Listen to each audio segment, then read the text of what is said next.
School taught you photosynthesis and the Pythagorean theorem, but not how to file taxes or buy a home.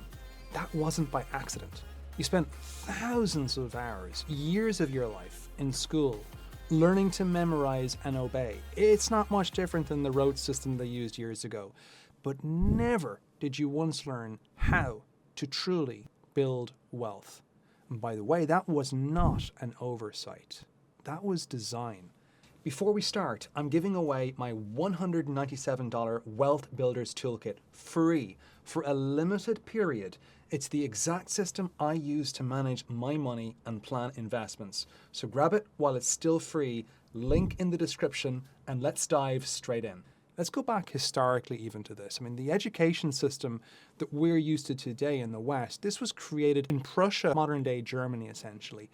Created during the Industrial Revolution, a large part in the 1800s, not to create investors or free thinkers or innovators or people that may be able to handle today's life, but rather employees. This was what was necessary back then. Think about like the mass manufacturing, the conveyor belt or the assembly line that we had back then, and we still do today. Now, a lot of that has been automated, mechanized by robots. We still need humans, but just a few quality control engineers in these cases. Workers were needed, employees were needed, workers who could follow orders, check in, like clock in. You remember that whole thing, coming in at a certain time, leaving at a certain time? Still true today, right?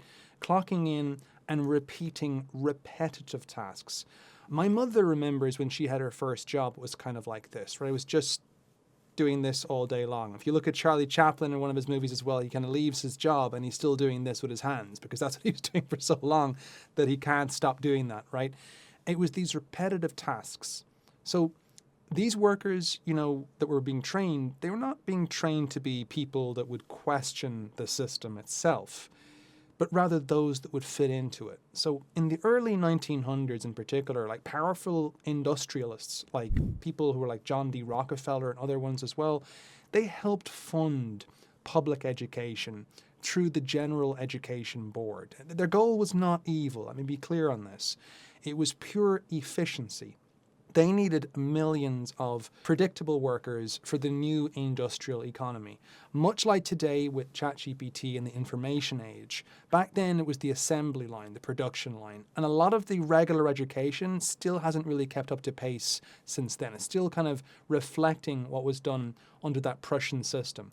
Now, these models were built on obedience and repetition. Absolutely perfect for factory work, but terrible for financial independence, which is the goal of this channel.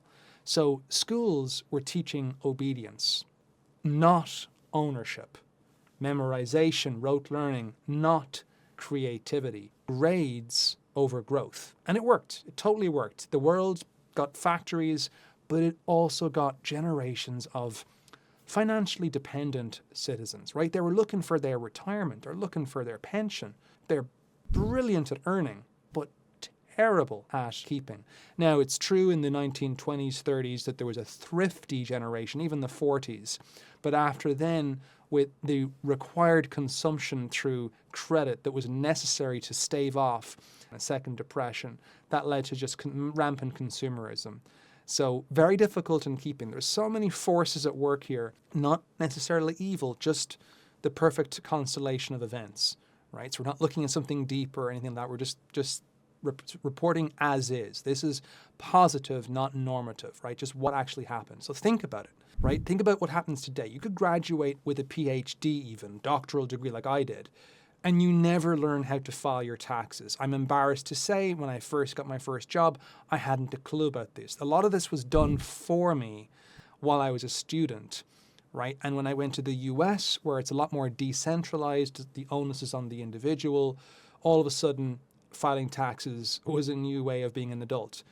Even negotiating a raise, really we're not taught about that at all, or understanding compound interest. I don't think I once heard that taking business classes in high school and mid-school.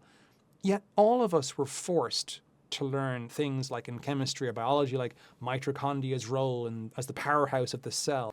The system essentially is producing compliance, not competence in a sense, because the true financial literacy that you require creates independence. And independent thinkers, they're going to be asking hard questions. They're going to be coming up and starting businesses. They're going to buy assets instead of subscriptions. And that threatens the machine that's trying to sell them the subscriptions. Instead of being taught to invest, we were taught to consume, because that was the problem. Even in the 1950s and so on and so forth after that, consumption, we needed to keep going to power the economy. Instead of how money works, we got taught how to fit in. That was the intention of the system. The missing curriculum is ownership. How to earn, how to keep, and how to multiply capital. The reason it's missing is because independence does not serve institutions. It threatens them. I'm not anti-institutions here. I'm just pointing out the obvious. They need you to spend to keep their profits up, to have their revenue, etc. They need you to basically work in them and to keep the factories open. The good news is that you don't need permission to rewrite your education. Every book, every podcast, every YouTube video on finance is part of your real curriculum now. Like, what I did first was I used to listen to Audible, and you can get stuff that's even free potentially as well, like free audiobooks some places. Most of it is all free, and I would listen to it in the car on the way to work. Or I'd watch it in the evening times. I'd kind of like de-stress, turn on YouTube, watch whatever person was talking about personal finance for the time. And most of this stuff is absolutely free.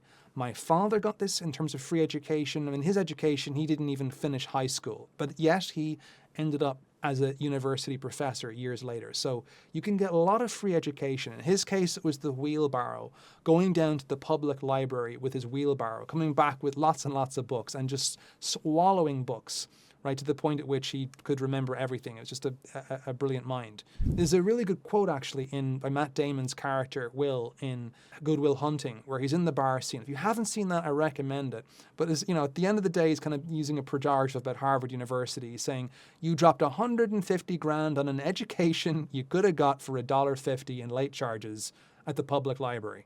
So a lot of the education you can get today for free online kind of questions about, spending 50 or 100 grand a year at this point on a lot of these universities, where maybe you're spending 200 to 400K over the course of 4 years. Now, it is true that when you go to those education systems, like we have in Ireland and other countries, it's not the actual classes you're taking, but rather it's the meeting of minds, the young men and women that are meeting, there's a lot more things going on at the university that you're getting, not just the actual classes that you're taking. That being said, I think for all of us that are more autodidacts that can teach themselves, there's a tremendous amount of free or low-cost online education that's definitely worth it. Like when you break down how much it is to go to per class, it's quite a lot. But you could get a lot of this for free online. So learn to manage cash flow. That's your income minus your expenses. What's coming in, what's going out. Master automation. That really is the secret sauce. And multiply capital. That's what gets you ultimate freedom. Because the moment you understand money, you stop being managed by it. That is vital. I mean, if you're serious about making 2026 the first year you actually start building wealth, not just learning about it, start with the Wealth Builders Toolkit.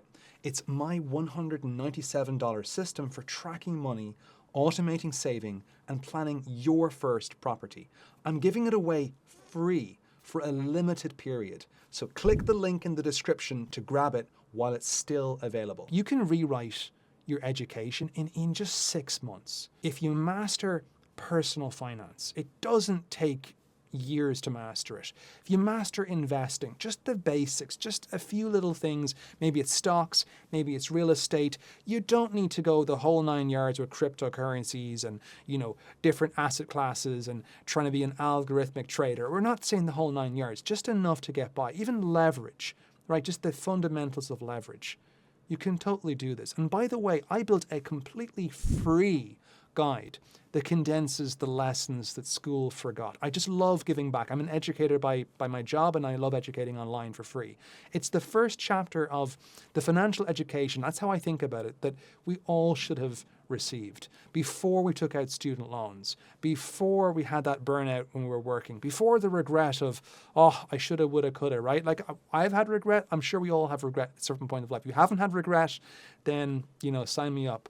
But if you're ready to educate or self-educate for freedom, then start with my mini course on automating your money system. Download it below and start your real education today. You'll certainly thank yourself in the future.